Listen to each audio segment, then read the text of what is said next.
Hi focus friends, in this video I'll share with you the 7 things that I learned from logging my time every 15 minutes. Quick side note, don't forget to download the free guide in the pinned comment below because 1, the content's awesome, but more importantly is I send out exclusive items to my mailing list like free live training classes and more. So I will see you on there, and now back to the video.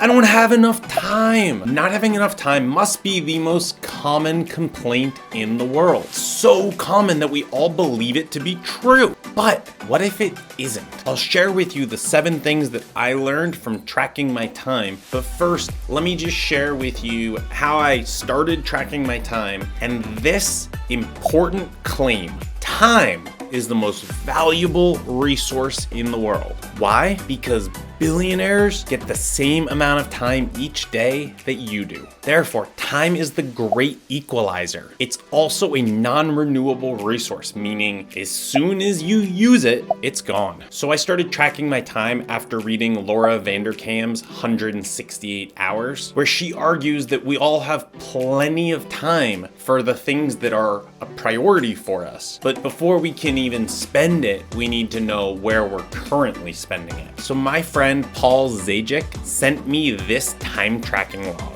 So starting on Monday, I set a phone alarm for every 15 minutes. Then when the alarm went off, I wrote down what I'd been working on and snoozed it for another 15 minutes. It was a life-changing experience, and so for each of these, I'll share my learning and my experience, but I phrase these in second person so that you could use them as advice. You don't know where your time is going. You will discover where you're not getting value for your time. You will annoy your significant other, but the benefits will be worth it. Your tracking week will be a lot more productive. You will find time for things that are important to you. You will feel in control of your time and your life. You will feel happier and more fulfilled.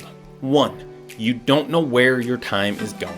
What did I spend the last 45 minutes doing? I asked myself. I knew that I had been banging away on my keyboard and frantically clicking my mouse, and I knew that I had gotten some stuff done, but I couldn't write what I'd gotten done on my tracker. I pieced it together by checking my sent items and browser history. Sound familiar? I discovered that I was often busy, even feeling productive, but I couldn't account for what I'd actually done. I was so busy that I couldn't actually tell you where my time had gone. 2, your tracking week will be a lot more productive. Because I was forced to pause every 15 minutes and to actually say what I got done on my tracker, I started spending my time better. If I was off track and down some rabbit hole for the 100th time, I pulled myself out of it after only 15 minutes wasted. And then I started anticipating what I would be writing down in the next time slot. And because I wanted to write down good things, I started choosing higher value things to get done. 3, you will annoy your significant other, but the benefits will be worth it. I have a request, my wife Rachel began. Uh-oh, I thought. I know you're time tracking all, and I'm super proud of you, but it's Sunday, so could we not have your 15-minute phone alarm? It was a fair request. Given that we'd both been working from home all week in our 2-bedroom apartment in Chicago, I kinda see her point. Fortunately, by the time that she hit that breaking point, it was my 7th day that I'd be tracking, and so I already had a pretty good rhythm and consistency going. And look, in the end, if you get much flack, just tell them that Aron made you do it and that they will appreciate the results of your time tracking journey. You'll be happier and more confident and feel less scattered as a result. 4, you will discover where you are not getting value for your time. This is one of the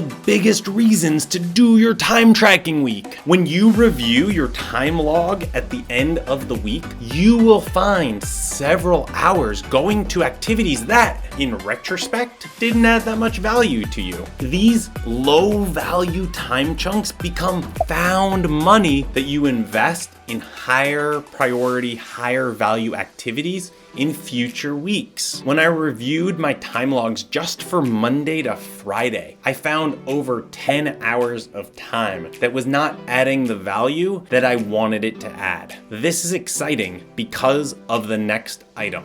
5.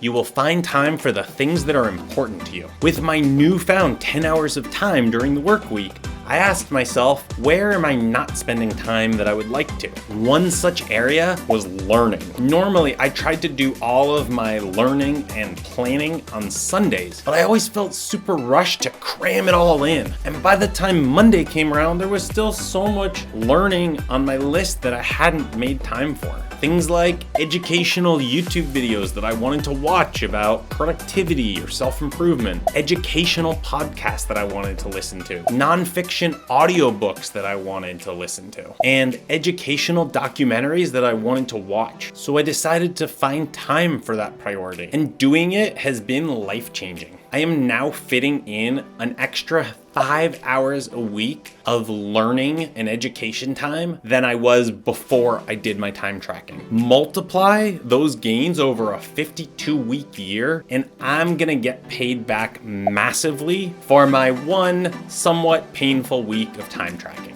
You may have different ways that you want to spend your newfound time. Maybe you want to spend more time with your kids, cook, exercise, read novels, or work on a passion project or a side business. Whatever it is, you will find time for things that are higher value by identifying some areas of low value waste. 6, you will feel in control of your time and your life. When you consciously redirect your time from lower value activities to higher value activities, you start to feel really powerful. You no longer feel at the effect of life, just time slipping through your fingers. You stop saying, I don't have time for this, and you start saying, this is not a priority for me, because you now know that you can make time for anything that's a priority. In 168 Hours, Laura Vanderkam gives the examples of dusting her drapes. It's not that she doesn't have time to dust her drapes. She would just rather spend the time and energy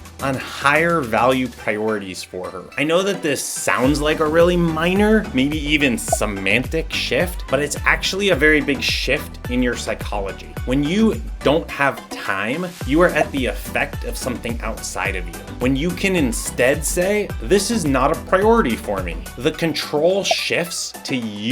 This is what psychologists call an internal locus of control, and it's associated with all sorts of things from lower stress, better health, higher self-confidence, and overall life satisfaction. 7, you will feel happier and more fulfilled. This happens naturally when you feel more in control of your time and when your time is spent on more rewarding activities. There is a hidden psychological cost to not investing time in things that are important to us, whether it's learning, spending time with family, volunteering, or something else. We feel guilty, we feel out of alignment, we feel stretched too thin. But when we invest time and energy into those things, they actually give us more energy. They are a net energy creator. They refuel our near empty tanks of gas. And that is the ultimate win-win. We start getting more done and we enjoy our lives more. So what do you think? Have I inspired you to maybe try tracking your time? Or have you already tracked your time and you've discovered certain things? I'd be curious to hear from the community in the comments below. As always, if you enjoyed this video, please give it a like. And if you haven't already, subscribe to the channel. We've got amazing stuff coming out over the next few weeks. And with that, I will see you in the next video. Bye, focus friends.